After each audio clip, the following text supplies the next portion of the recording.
So the goal of this brief lecture is just to give a quick overview of the idea of cross-validation.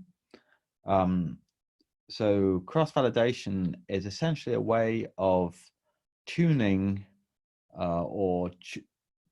tuning a particular method or choosing between different flavors of a method for supervised learning, or indeed for choosing between different methods.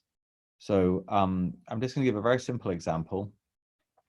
This is, again, page 15 of the Elements of Statistical Learning. You can see that they show a 15 nearest neighbor classifier for this synthetic example. So remember, the goal here is to classify points as being orange or blue.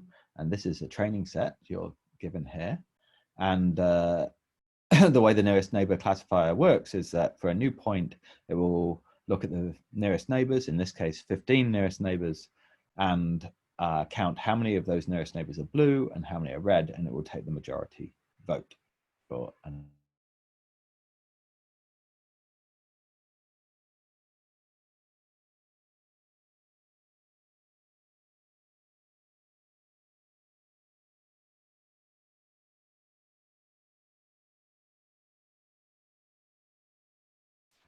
And if it's orange, it classifies the new point as orange. If it's blue, it classifies the new point as blue. So just one nearest neighbor. So you can see that the decision boundary is a bit more kind of wiggly, if you like. We'll talk about this later in the course about the idea of overfitting, but there's some notion here that maybe it's overfitting. So for example, you can see these points here, it's putting a little circle, not quite a circle, a squiggly line around these blue points that are isolated occurrences of blue within an orange cluster. And that probably is, it's trying to classify the training data rather than doing a good job of classifying future data points. So, okay, so we'll talk about overfitting later, but just for now, let's imagine we're trying to decide whether to use a 1 nearest neighbor classifier or a 15 nearest neighbor classifier.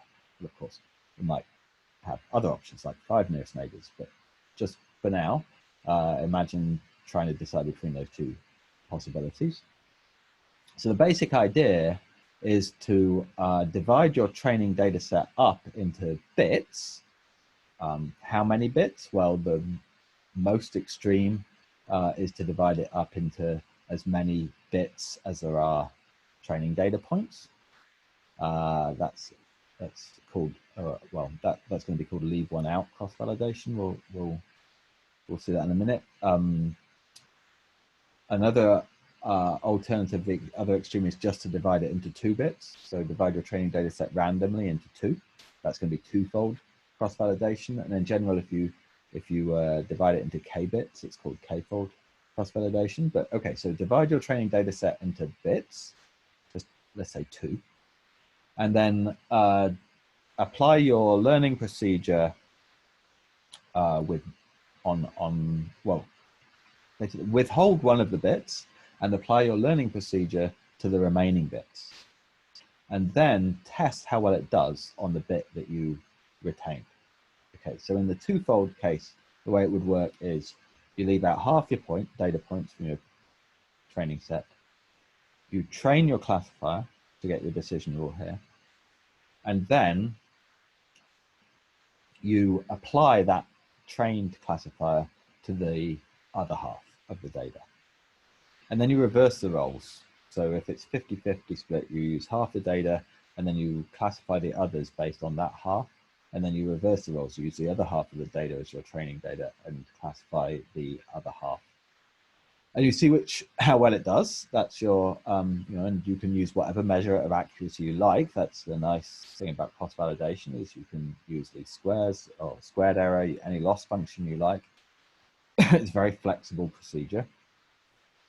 And the method you choose is essentially just the one that does best on average across all the folds. Let me just make sure the idea is clear. So let's take it the other extreme. We've done the twofold case. Let's do the leave one out cross validation, or essentially that's where you divide your data set up. If it's a data set of size n, divide it into n bits. Each one has one data point, and you leave that one data point out and you use all the other data points to train a classifier.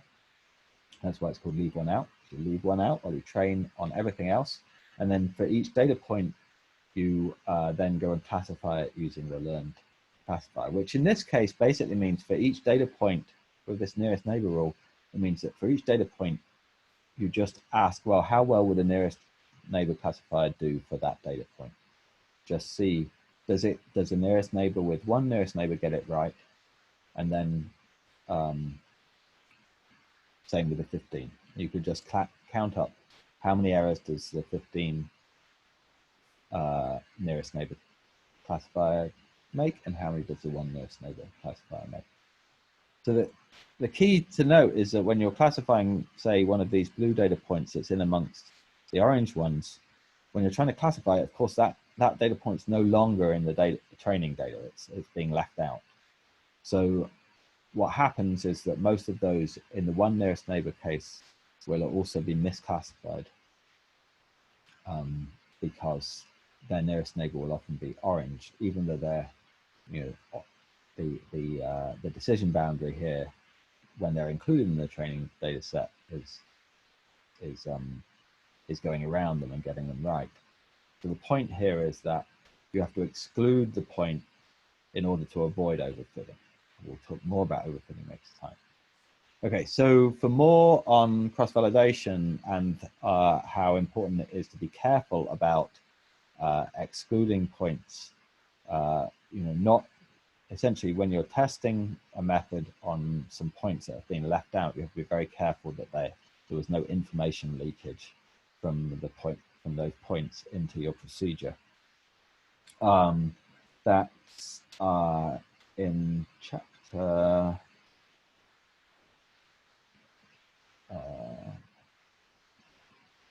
chapter 7 of